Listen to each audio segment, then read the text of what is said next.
All right, welcome to the Explainer. Today we're going to break down the source material and build a playbook for one of the most exciting moves any company can make, going international. So you've got a successful business, right? You've crushed it on your home turf, and now you're starting to look at a bigger map, thinking, what's next? That next big step is global expansion. It's thrilling to think about, but man, where do you even start? Because here's the thing, expanding overseas, it's not just about finding a new office and hanging your sign. It's a whole new ballgame. We're talking new rules, new players, new everything. What made you a star at home might not even get you on the field abroad. And that's exactly what this playbook is for. Okay, let's get right into it. Section 1, the global leap. This is all about that huge mindset shift you need to make to go from being a local hero to a real player on the world stage. I mean, the opportunity is just massive. You're talking about tapping into totally new revenue streams, reaching millions, maybe even billions of new customers. The growth potential is kind of mind-blowing. But, and this is a big but, that success is not just going to fall into your lap. It all comes down to careful planning and really getting why international business is just different. So before you even think about booking a flight, you need a map. You need the lay of the land. That, my friends, is market research. And one of the best tools to get that 30,000-foot view is something called a pest analysis.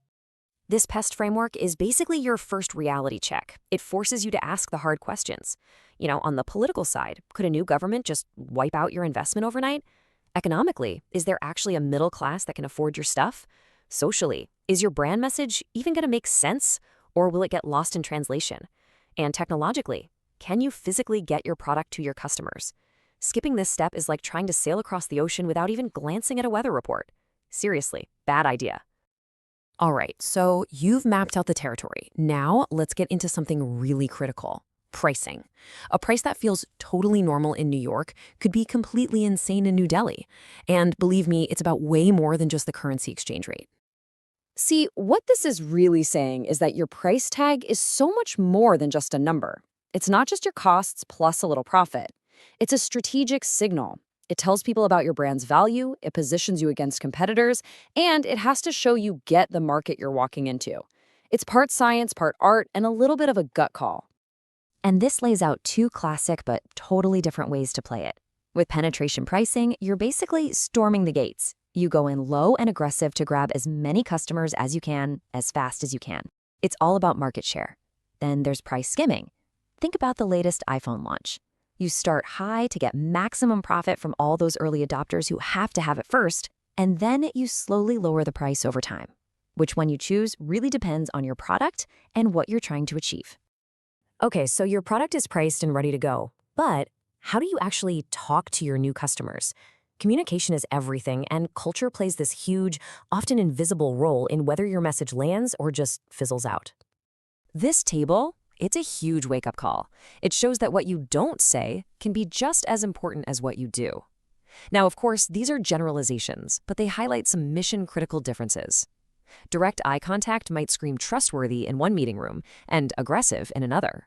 That pause in conversation that feels super awkward to you, it might be a sign of respect and deep thought somewhere else.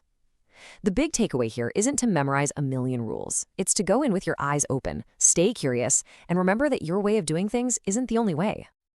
At the end of the day, you can have the best product and the slickest marketing, but if you don't have the right people on the ground, it's all for nothing. Your people are your number one asset, and building a global team, that's a whole new world for HR. And the first, and maybe biggest, roadblock you'll face is something called ethnocentrism. It's a fancy word for a really simple and dangerous idea. My way is the right way. A great global leader has to fight that instinct. They have to be genuinely open to different ways of solving problems, realizing that the best practice back at headquarters might actually be the wrong move abroad. So international HR, or HRM, it boils down to these 5 big buckets. And let me tell you, every single one of them gets way, way more complicated when you're juggling different countries, different cultures, and totally different legal systems. You're not just hiring people anymore, you're trying to navigate this incredible global web of laws and expectations. So how do you actually get it right? Well, the source material points to these key things. It starts with basics, like employment security, which builds real loyalty. You have to hire for more than just skills on a resume. You need cultural adaptability. Building diverse, self-managed teams is also a game changer. And of course, you've got to offer fair pay that makes sense locally, and you have to invest, and I mean really invest, in training for both job skills and cultural smarts. This is how you build that solid foundation you can grow on. Okay, deep breath. We've scouted the market, we've thought through pricing, we've tackled communication, and we've got a plan for our people. Now it's time to put it all together. We need to draft the master plan, the International Business Plan. Think of this as your architectural blueprint. It takes all that research and turns it into action. You start wide, right? Understanding the cultural and economic environment. Then you zoom right in, looking at your specific market, your product fit, and who you're up against. And that final step, that's where the magic happens. All that knowledge gets baked into a concrete, detailed plan for everything from marketing to logistics. This document is what turns a global dream into a global reality. So the playbook is written. The strategy is laid out. From market research to building your team, the key steps are on the table. The only real question left is, where are you heading first? Your global journey starts right now.